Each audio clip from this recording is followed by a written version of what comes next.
ride to the beat with my hopes and my dreams like a boat in the sea. Let it ride from the west to the east. Be the best you can be. Let the rest in peace while I try.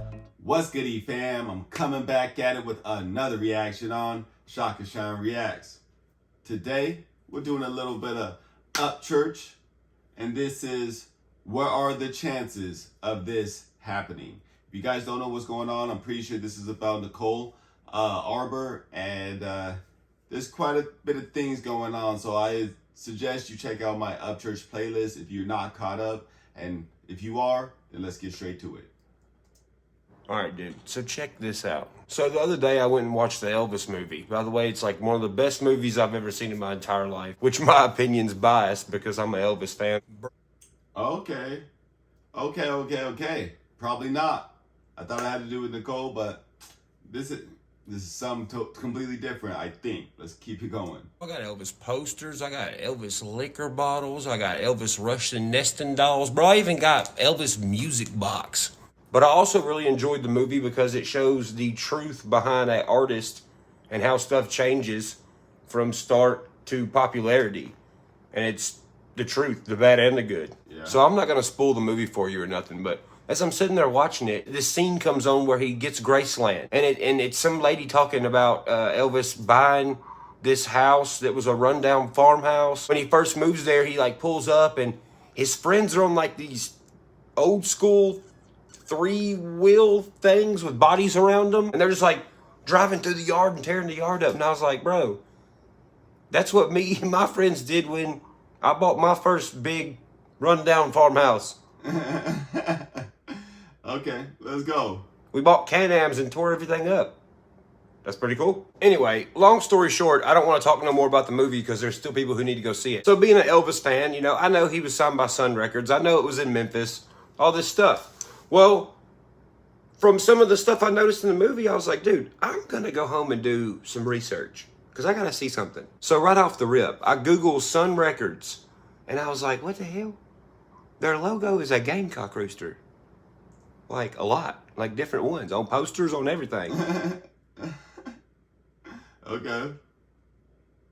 Let's go. So I was like, dude, that's pretty cool because my logo's been a rooster for like ever. Facts. So then I start skimming through articles about Elvis and Sun Records, right? Well, in one of the articles, they say his name and then they call him by his nickname, which is the Hillbilly Cat.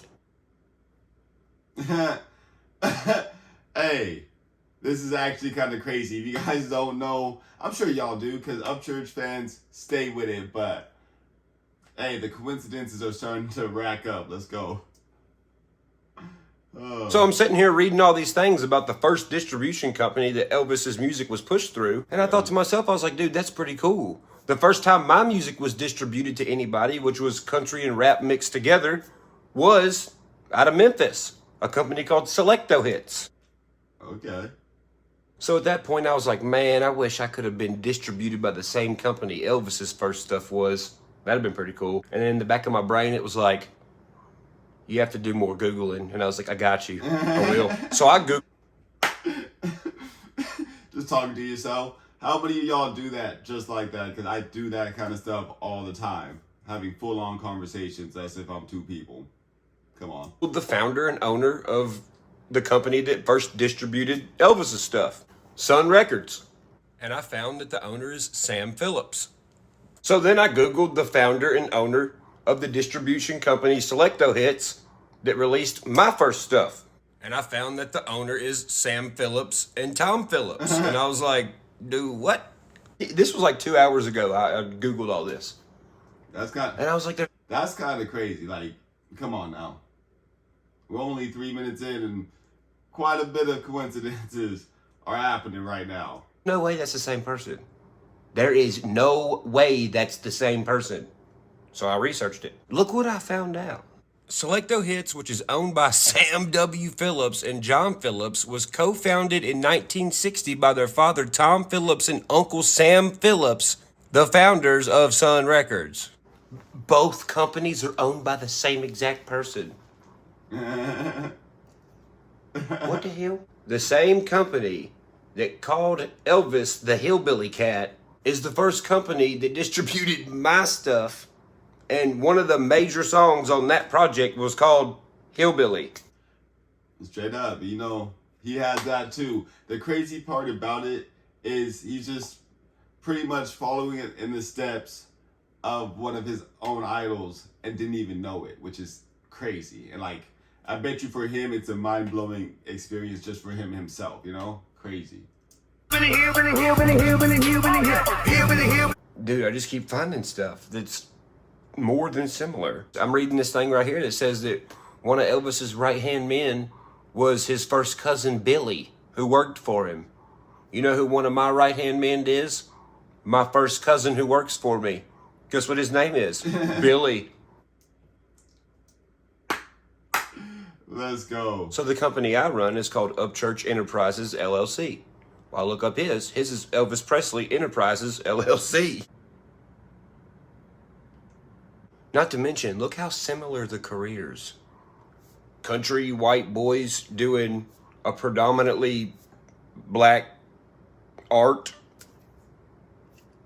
during a very crazy time. In his early years of his career. This is all adding up pretty heavy. I'm not going to, like, it's kind of hard to keep calling it coincidences when it's just, you know, one after the other, after how many coincidences does it take before it's not?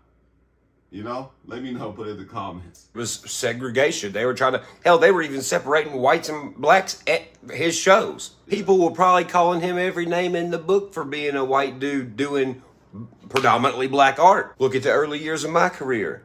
They weren't segregating, but they were trying to make black people and white people fight each other. Oh, yeah. And be mad at each other. Yeah, and still are. The statues were being torn down and all this stuff. Right when I started coming in. And what was I doing? Preaching equality. I got called all kind of names in all kind of books. Also, Elvis was hella shitted on by the media, bro. I did not know that. Yeah. He was.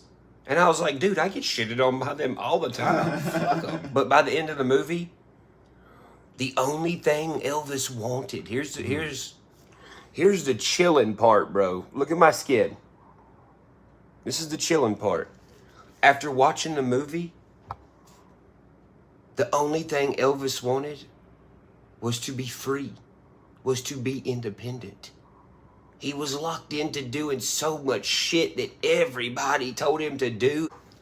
And that's actually part of number one. Yes, you're going to have that, especially when you're such a high level, especially if you're Elvis, you know? Even if you were independent, you will still have a lot of stuff that you need to do, but you don't have contractual agreements that absolutely make you do it. So let's go. People, hey, this is the song you're singing. This is the outfit you're going to wear. This is what you're singing to the people. Here's where you're going to go. He was just so, like, drained, dude. Even though he was pretty much controlled most of the time, he still was a little rebel and did a little fuck you shit, though. Like, one time he was supposed to dress up in, like, this snow outfit and do all this fucking ho-ho-ho Merry Christmas shit, and he come out in, like, fucking all black, and his buddy just, like, turned the camera around on live TV. They're like, what are you doing? He's like, whatever the fuck I want. And Let's go.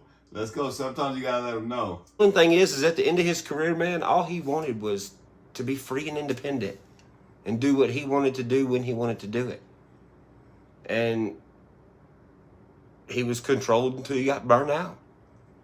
Which makes me wonder, like, why am I so F a record label? F you, I don't need nobody's help. I ain't signing with nobody. I get it my motherfucking self. Da, la, la, la.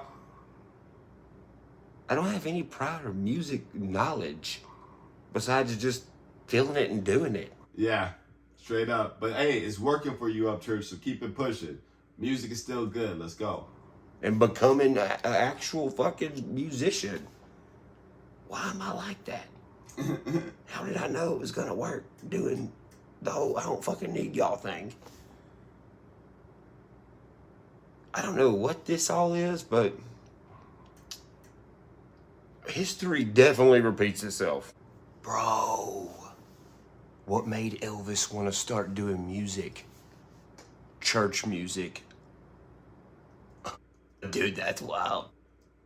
All right. All right. So, hey, that was actually quite crazy. I was not expecting that this morning.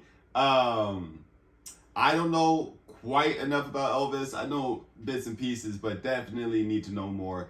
Either way, the similarities are insane. Come on now. What do y'all think about it? Let's have conversations in the comments. And yeah, I just don't know what else to say about this because that is kind of crazy in my personal opinion.